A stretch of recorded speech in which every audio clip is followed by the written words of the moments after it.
সুপ্রিয় শিক্ষার্থী বৃন্দ, সবাইকে আজকের ক্লাসে স্বাগতম। বিগত ক্লাসের ধারাবাহিকতায় আজকে আমরা শিখব অর্গেট কাকে কাকে বলে, অর্গেটের ব্যাখ্যা আমরা ভালো করে বোঝার চেষ্টা করব। প্রথমে আমরা অর্গেটের সংজ্ঞা শেখার জন্য একটি ট্রিক্স চেষ্টা করব। সেটা হচ্ছে আমরা কিভাবে মনে রাখবো যে কোনটি অর্গেট। প্রথমে যে কাজটি করতে হবে, অর মানে হচ্ছে যোগ। এটা মনে রাখতে হবে যে অর যোগ। হ্যাঁ, আর আরেকটা আমরা একটা ইনফর্মাল একটা উদাহরণ দিতে পারি। মনে করো আমরা এক জায়গা থেকে, মনে করি এটা হচ্ছে একটা নদী। হ্যাঁ, এই নদী পার হওয়ার জন্য আমরা এক পার থেকে নদীর অপর প্রান্তে যাব। তাহলে আমরা কি করতে পারি? এজন্য আমরা বেছে নিতে পারি একটি নৌকা। নৌকা দিয়ে পার হব, তাই নয় কি? হ্যাঁ, তাহলে আমরা কি করব? এই নদীর ঘাটে এসে সবাই জড়ো হব, একসাথে যুক্ত হব। এজন্য বলতে পারি যুক্ত হওয়া মানে হচ্ছে অর্গেট। আর অর্গেটটা দেখতে অনেকটা কিসের মতো লাগে? নৌকার মতো লাগে, তাই কি না? তো এই জন্য আমরা বলতে পারি অর্গেট মানে হচ্ছে যোগের গেট, মানে একসাথে যুক্ত হওয়া, সবাই একসাথে আমরা যুক্ত হব। হ্যাঁ, মাঝি যাত্রী সহ আমরা কি হব? একসাথে যুক্ত হব।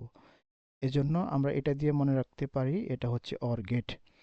অর্থাৎ এই চিহ্ন দিয়ে আমরা কি করব? এবার অর্গেটের সংজ্ঞা দিয়ে দিব। যেমন দেখো, এখানে বলা হয়েছে যোগের গেট। যোগের কাজ, কিসের কাজ? যোগের কাজ সম্পূর্ণ করার জন্য।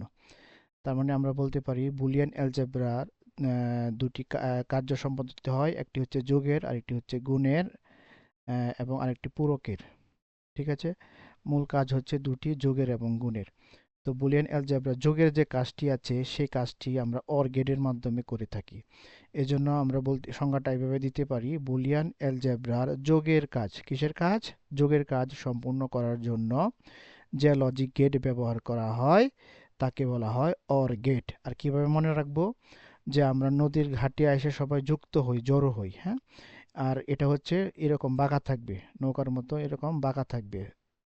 তো যে লজিক গেটটা এরকম বাঁকা থাকে, হ্যাঁ, এটাকে বলা হয় অর গেট।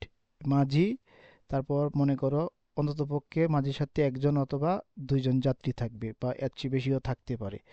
আর সবার উদ্দেশ্যটা কি? নদী পার হওয়া। আউটপুটটা মনে রাখবা, একটা হচ্ছে নদী পার হওয়া। হ্যাঁ, তাই এটা থেকে আমরা অর্গেটের একটা ধারণা পেয়ে গেলাম, তাই নয় কি? পরবর্তীতে অর্গেট যে আসলে যোগের কাজ সেটা আমরা কিভাবে প্রমাণ করব? হ্যাঁ, এটার জন্য আমরা একটা উদাহরণ দিব। এই উদাহরণের মাধ্যমে অর্গেটটা যে আসলে যোগের কাজ করছে সেটা বোঝার চেষ্টা করব।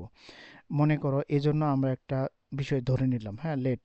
আমরা একটা বিষয় ধরে নিলাম, পৃথিবীর সকল ভালো বা পজিটিভ কাজগুলি হচ্ছে ওয়ান, আর সকল নেগেটিভ কাজ হচ্ছে কি জিরো।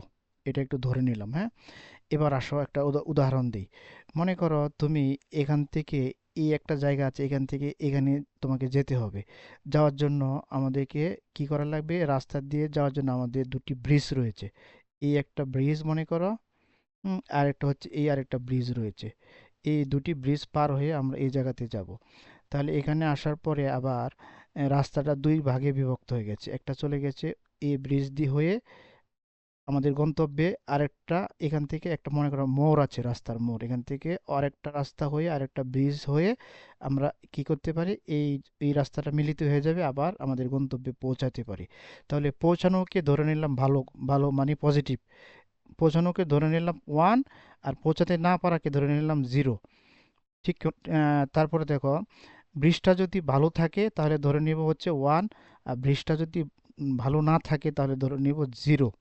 হ্যাঁ, তাহলে আমরা এই বিষয়টাকে কতভাবে সাজাতে পারি একটু লক্ষ্য করি। এটার উপর ভিত্তি করে আমরা অর গেটের ব্যাখ্যাটা দিয়ে দিব।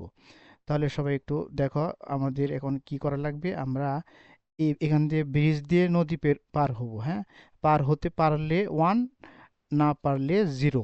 ব্রিজ ভালো থাকলে তোমার ওয়ান, আর ভালো না থাকলে জিরো।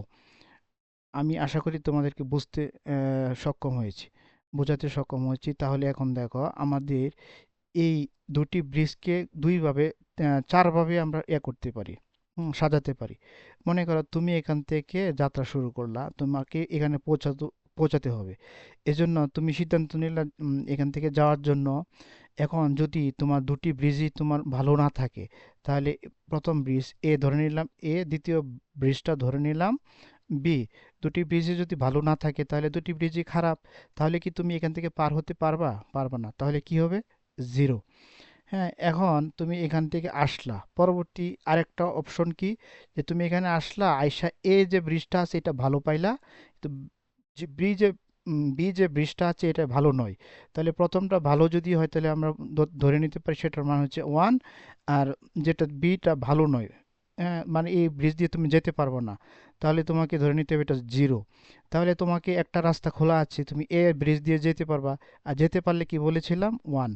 হ্যাঁ, তারপর দেখো আরেকটা অপশন আছে, আমরা এখান থেকে আসার পরে আবার জেনে নিলাম যে এই ব্রিজটা ভালো না। এ ব্রিজটা ভালো নয়, কিন্তু বি ব্রিজ যে ব্রিজটা আছে সেটা ভালো। তার মানে আমি এ ব্রিজ দিয়ে যেতে পারছি না, যেতে না পারলে সেটা হচ্ছে কি জিরো। আর বি ব্রিজটা যেহেতু ভালো আছে, এ বি দিয়ে যেতে পারবো, সেটা হচ্ছে ওয়ান।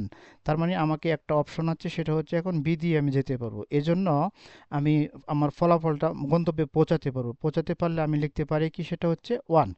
তারপর মনে করো তোমার আরেকটা অপশন আছে, এখানে মোড়ে যাওয়ার পরে যদি দুটা ব্রিজই ভালো থাকে, তাহলে তুমি এখন অপশন চুজ করতে পারবা যে কোনটা দিয়ে তুমি যাবে। তাহলে আমরা দুটি ব্রিজই ভালো আছে, মানে আমি যে কোনো একটি ব্রিজ দিয়ে রাস্তাটা অতিক্রম করে আমার গন্তব্যে পৌঁছাতে পারবো। তাহলে আমি এখন পৌঁছাতে পারলাম। আর পৌঁছাতে পারা মনে আছে বলছিলাম পজিটিভ ভালো কাজ, তার মানে হচ্ছে কি ওয়ান। তাহলে এখন একটা জিনিস লক্ষ্য করে দেখো, এই জিনিসটাকে যদি আমরা অর গেটের সাথে তুলনা করি, আর আমাদের ব্রিজ দুটাকে যদি আমাদের সুইচের সাথে তুলনা করি এখানে, তাহলে কি দাঁড়ালো দেখো। এখান থেকে ব্যাটারির পজিটিভ টার্মিনাল, এ হচ্ছে ব্যাটারির নেগেটিভ টার্মিনাল। তো পজিটিভ টার্মিনাল থেকে যখন ইলেকট্রিসিটি ফ্লো হবে, প্রবাহিত হবে, এখানে আসার পর যদি দুটি সুইচ অফ থাকে, তার মানে আমার এখান দিয়ে কোনো বিদ্যুৎ প্রবাহিত হবে না, তার মানে বাতিটি জ্বলবে না। বাতি না জ্বলাটা হচ্ছে মন্দ, মানে নেগেটিভ, তার মানে হচ্ছে জিরো। তারপরে যদি এখান থেকে ইলেকট্রিসিটি ফ্লো হওয়ার পর একটা অন্তত পক্ষে সুইচ অন থাকে, তার মানে কি করা, অর্থাৎ আমরা কি হবে এখানে, বাতিটি প্রজ্বলিত হবে, জ্বলে যাবে।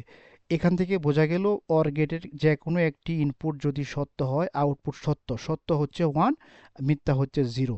এটাকে আমরা এভাবে যদি বক্স করে ফেলি, তাহলে আমাদের হয়ে যাবে অর গেটের সত্যক সারণী। অর গেটের সত্যক সারণী, যেখানে এ ছিল, বি ছিল, আর X equal to A plus B ছিল। এখানে X equal to, sorry, A plus B. তো এখান থেকে আমরা সিদ্ধান্ত পেয়ে গেলাম অর গেটের ক্ষেত্রে যে কোনো একটা ইনপুট যদি সত্য মানে ওয়ান হয়, আউটপুট কি হবে? ওয়ান হবে। আর সবগুলি ইনপুট যদি মিথ্যা হয় সেক্ষেত্রে জিরো। অর্থাৎ দুটি ব্রিজই একসাথে যদি নষ্ট বা খারাপ থাকে তাহলে আমরা যেতে পারবো না, জিরো। আশা করি বুঝতে পেরেছো। এবার আমরা একটু ব্যাখ্যায় চলে আসি। বুলিয়ান অ্যালজেব্রার যোগের কাজ সম্পূর্ণ করার জন্য যে লজিক গেট ব্যবহার করা হয় তাকে বলা হয় অর গেট। এখানে এ এবং বি কে বলা হচ্ছে ইনপুট, একজন মাঝি একজন যাত্রী। আর নৌকার দিয়ে আমরা যাবো, এই জন্য যুক্ত হয়েছে এ প্লাস বি।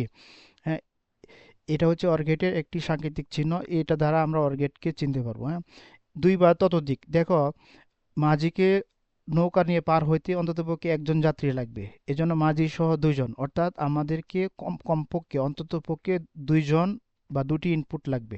আর বেশি হলে কোনো সমস্যা নেই। তার মানে আমরা বলতে পারি এ গেটে ইনপুট থাকে দুটি এবং আউটপুট থাকে কয়টি? একটি। আউটপুটটাকে আমরা কিসের সাথে তুলনা করেছিলাম? সবাইকে গন্তব্যে যাওয়ার উদ্দেশ্য এক, আমাদের এই নদী পার হইতে হবে, উদ্দেশ্য এক, এজন্য আউটপুট কয়টি? একটি আউটপুট। অর গেটের ক্ষেত্রে যে কোনো ইনপুট সত্য মানে ওয়ান হলে, দেখো এখানে আমি বুঝিয়েছি, যে কোনো একটি ইনপুট সত্য হলে আউটপুট কি হলো? সত্য হলো। হ্যাঁ, অর গেটের বীজগণিত সমীকরণ হচ্ছে X equal to A plus B. তার মানে X equal to A plus B, অর্থাৎ ইনপুট হিসেবে যা ইনপুট দেওয়া হবে আউটপুট তা যুক্ত বা যোগ আকারে বের হবে এ প্লাস বি। যেখানে এ এবং বি অথবা সি হতে পারে, তাহলে আমরা বলতে পারি এ প্লাস বি প্লাস সি। আর ইনপুট দুটি হলে বলবো এ প্লাস বি। হ্যাঁ, তার মানে এখানে এ এবং বি হলো ইনপুট আর এক্স হলো আউটপুট। আশা করি তোমাদের এখানে আর কোনো সমস্যা হবে না। আমরা পরবর্তী ক্লাসে এন্ড গেট সম্পর্কে ধারণা দিব। সবাই ক্লাসগুলি ধারাবাহিকভাবে পাওয়ার জন্য পাশে থাকো। ধন্যবাদ সবাইকে।